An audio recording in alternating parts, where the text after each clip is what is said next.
Good morning traders, nongeye kubaha ikaze kuri Kevin Trader, aho tuzajya turebera byinshi ku bijyanye na forex trading. Uyu munsi nk'uko ari muri weekend tugiye kureba analysis za currencies zigiye zitandukanye, harimo USD JPY, hakabamo USD CHF, hakabamo na GBP JPY. Turebe se niki next week twakitega cyangwa se nize opportunities dushobora kubona. So mbere y'uko tureba USD JPY hamwe na USD CHF, tugiye kubanza turebe se idolari rihagaze rite, cyangwa se abenshi iyo muzi nka dollar index ihagaze ite. So akenshi currency ziri paired with the USD, tubanza kureba se idolari rihagaze gute kugira ngo tumenye next direction yayo cyangwa se icyo twakora mu isoko. So tudatinze reka dutangire.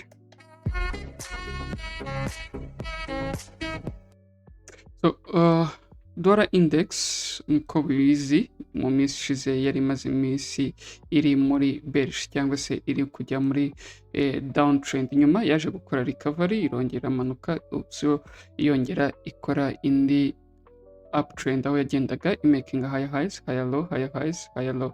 So gusa Friday nk'uko mubizi hari news yongeye igaragaza weakness cyangwa se igaragaza some bearish side, ariko wareba neza ukabona ko yabashije gucrosinga below iyi support twari dufite iri very strong. Ese twakibaza kuwa mbere USD izakomeza imanuke ijye hasi, wenda ize kuba yaba rejected muri iyi strong support dufite ahangaha cyangwa se iyi ngiyi. So to be honest, ngenda biha high chance kubw'impamvu ebyiri.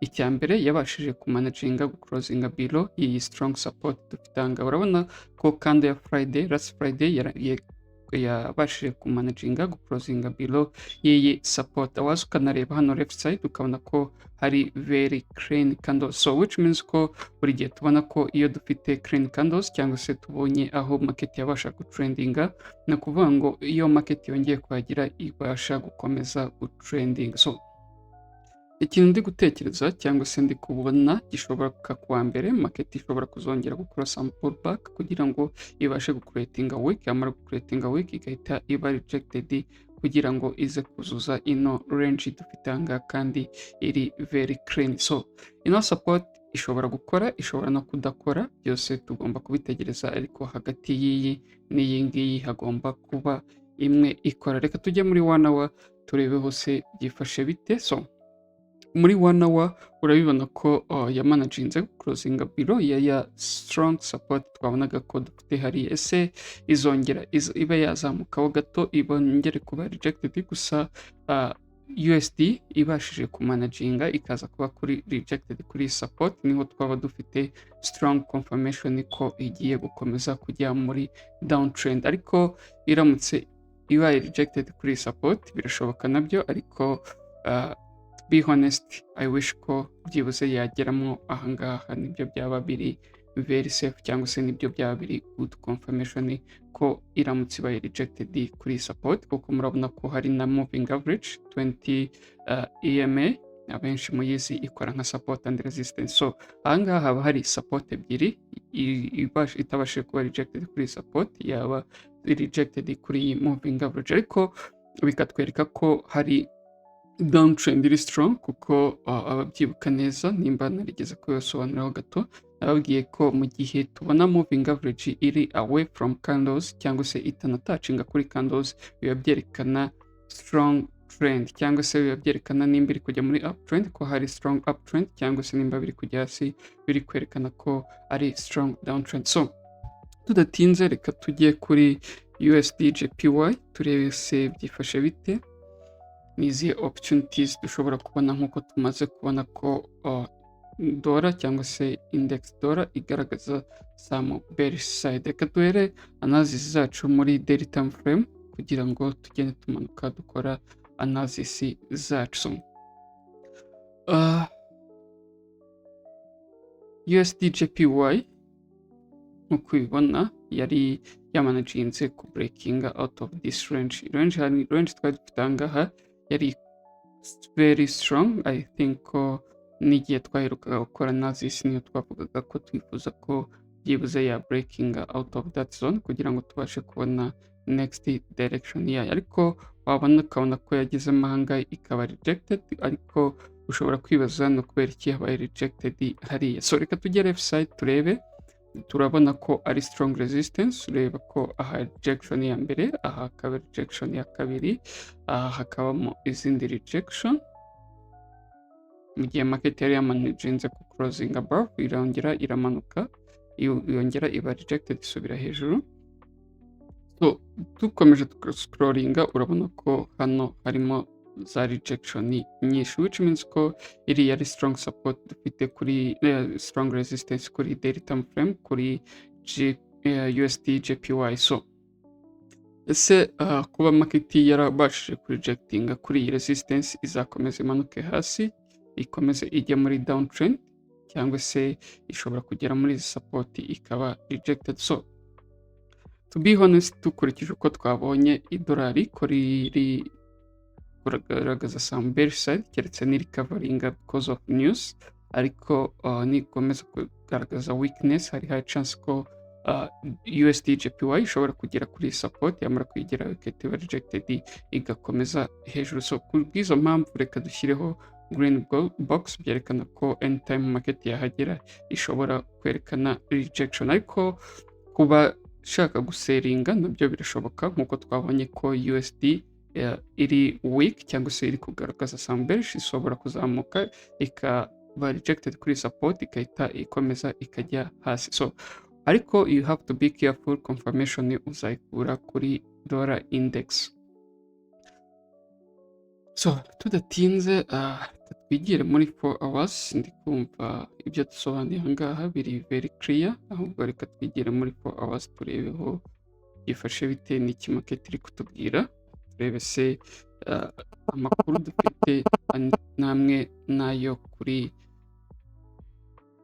daily time frame. So twa adjusting no support yacu nkuko murambibabwira, dufite culture iyo tugenda tumanuka muri lower time frame, tugenda tugerageza ku adjusting support and resistance zacu kugira ngo zibashe kugendana na current market. So naho reka nze shyiramo indi support, ubona ko ari naho market yabashije closing, ese kuwa mbere ejo iza breakinga ikomeze ize kuzuza ino range yacu, ku ndebe no kuri 4 hours iri very clean. So iramutse ya breakinze byaba ari sawa kuba watekinga sell yawe, and I think ko nta risk zirimo. So reka ni tu adjusting aha, ubundi twigire muri 1 hour.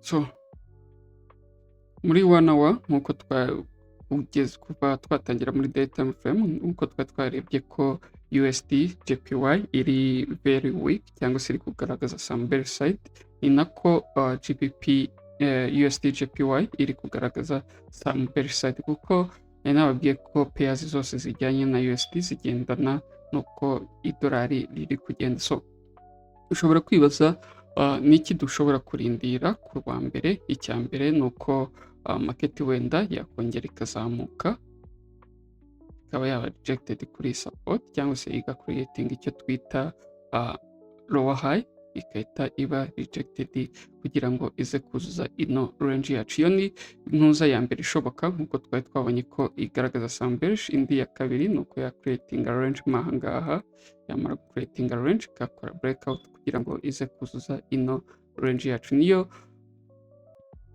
trading mbona ishoboka, naho buying byashoboka iramutse igeze kuri support ikaba rejected. So reka twigire muri 30 minutes turebe se iri kutubwira amakuru amwe muri daily time frame, ariko munyemerere iyi adjusting hano, iyi support yacu adjusting hanga. So nkuko mubizi, iyo trading breakout strategy tuba dukeneye icyo twita strong range, cyangwa se aho market iri kubasha gukora consolidation ikaba ari strong. So kambaye nk'urugero, urabona ko nk'aha ngaha market yari iri muri ranging, cyangwa se yari ifitemo strong range. Strong range iba mu gihe yabashije kuba rejected hejuru at least inshuro eshatu. Reka iyi adjusting kugira ngo ibashe kubibona na current market.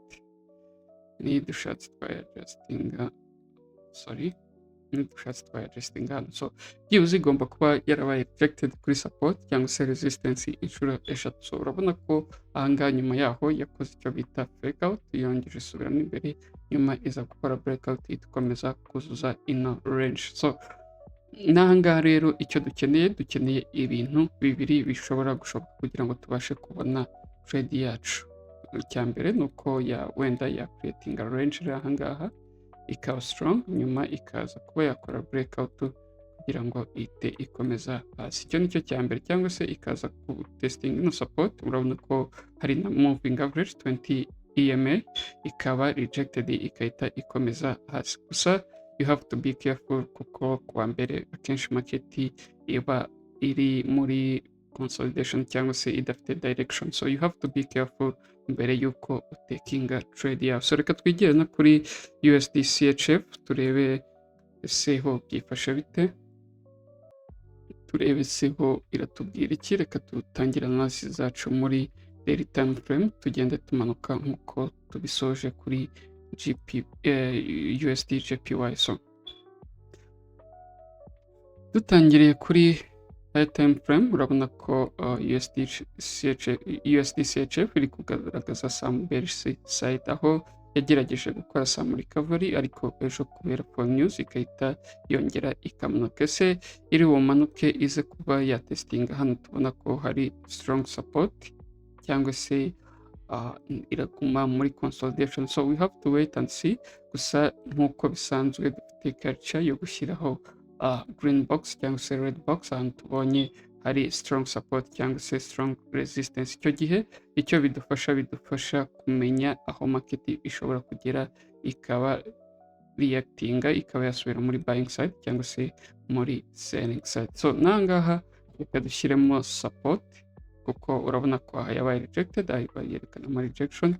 Buriya dukomeje no kuri left side twabona hari izindi rejections, gusa ndabona turi okay.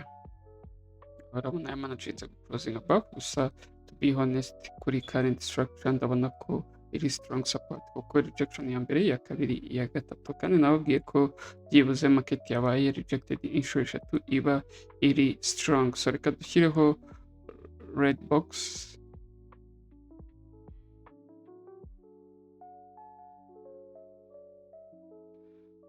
kugira ngo twerekane ko market in time yahagera yakora reaction igasubira muri selling side. So urabona ko USD CHF igeze muri iyi zone, yabashije guclosinga back inside, gusa ntabwo tuzi nimba izahita iba rejected igasubira hejuru cyangwa se izakomeza ikamanuka hasi. Kuko turi bugende tujya muri low time frame turaza kubibona, tubone uko bimeze, tubone se n'iki twanakora. So reka tujye muri 4 hours turebeho n'iki market iri kutubwira, ese ni kimwe n'ibyo tubona kuri daily time frame cyangwa se biratandukanye. Reka nk'uko bisanzwe iyo tugenda tujya muri low time frame tugenda twadjustinga support zacu dufite na resistance kugira ngo bibashe kugendana na current market condition.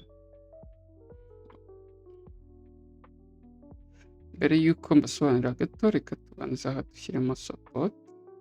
Impamvu nyishyizemo urabona ko aha yabaye rejected, aha iba rejected, n'aha iba rejected. N'ahangaha tuze twishyiremo indi support, iyi tuyadjustinga ahangaha.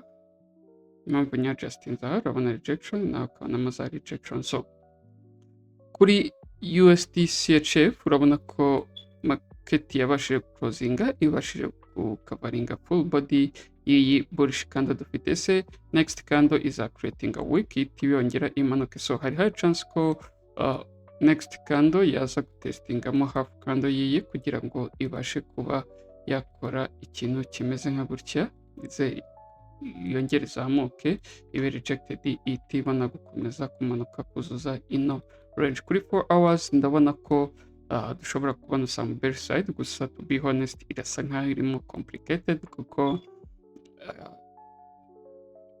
igeze muri range tutazi nimba izakomeza gukora ranging cyangwa se to be honest nta makuru meza iri gutanga. Ariko reka tugende tujya muri lower time frame turebe byifashe bite. Iyi tuyadjustinga aha nanyikuremo kuko ndabona niti adjusting aha. So urabona ko igeze ahantu hari, reka mbere yuko tunarenga aha, reka mbanze mbabwire mu gihe market yaba ibreakinze ino support ikazamo aha ngaha, be honest ntuzatekinge trade ya, kuko aha ntabwo hari very clean candles, bishobora kuza ikaba rejected anyway, kuko aha urabonamo agasupport, aho ukabonamo utundi support, harimo support nyinshi. So niramuka igarutse muri selling side uzarindire ko ibreaking ino support, nimara kuyibreakinga ikorera test ibone kuba yakomeza ahangaha cyangwa se ikuzuza ino range dufite ahangaha, nicyo byaba biri very safe kurusha uko wayifatiramo ahangaha, cyangwa se mu gihe yabasha gucreatinga strong range ahangaha inyuma ikaza gukora breakout, tuvuge wenda igakora ikintu kimeze nka gutya, igakomeza igacreatinga range maha, nyuma ikaza gukora breakout ikatestinga ikahita imanuka, icyo gihe niho watekinga sell yawe, nibyo byaba biri very safe. Naho iyi si ikomeza ikamanuka ikajya hasi, don't take any trade, bizaba biri very risk. Ndi kumva ari ibyo kuri USD CHF twakitega, we have to focus on selling only, kuko twabonye ko idolari iri very weak. So reka tudatinze twigire no kuri GBP JPY turebe seho byifashe bite, kuko nkuko mubizi nkunda guselinga GBP JPY, nkunda nako gutradinga GBP JPY, ariko yari imaze igihe itameze neza, nanjye to be honest nari imaze igihe ntayirebaho, ahubwo ndi focus kuri gold. So turebeho byifashe bite. So GBP JPY nkuko maze igihe kinini mbibabwira, iri muri ranging market, iri very strong, ariko twifuzaga ko byibuze ya breakinga ikaba yakomeza hejuru, cyangwa se ikaba ya breakinga hasi ikaba yakomeza hasi, ariko uko bibona aho twavugaga ko hari strong resistance, urabona ko yahageze ikahita iba rejected, yananiwe kuba yaha breakinga kugira ngo ikomeze hejuru. So dushobora kubona opportunities mu gihe market iri muri strong range nk'iyi ngiyi, gusa uruhande rumwe biba biri some risk. So ndabona news yabashije kuba ya breakinga below, yabashije kuba rejected, iza iba iclosinga imaze kuba rejected muri iyi strong support dufite ahangaha. So ese market kuwa mbere nifungura izabasha gukomeza hasi, cyangwa se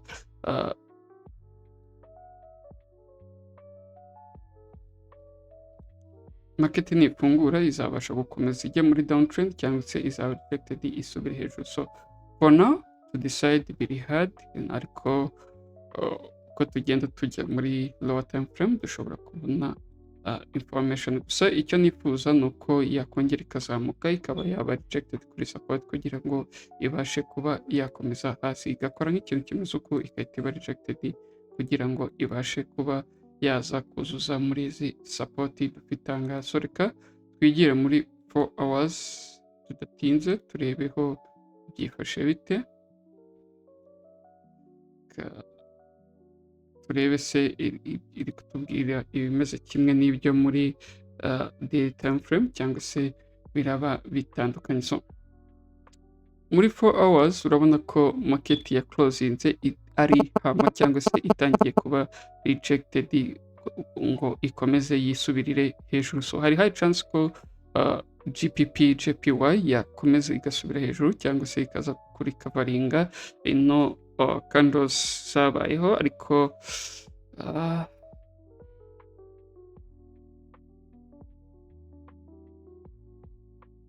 uko tugenda tujya muri lower time frame inabikoze igomba kuba ifite ikintu kimeze gutyo, ukabona bullish candle iclosinga iri ahama, cyangwa se ari strong bullish engulfing. Wenda reka nyihindure green kugira ngo bibagaragarire neza. So next candle kugira ngo twizere ko igiye gukomeza muri uptrend ni uko creating a week, yamara creating a week ikahita iba iza kuzuza ino range yacu, ariko bizaterwa n'uko isoko rizafungura kuwa mbere, nitubona niho twabona ibintu nk'ibi, ariko we have to wait and see iki cyaba. Gusa iranutse ina breakinze ino support ikaba yakomeza hasi, watekinga sell yawe, to be honest byaba biri very safe kuko hari clean candles. Ahangaha urabona ko hari clean candles kandi si range ntoya. Turebe range zirimo ahangaha nako pips zirimo,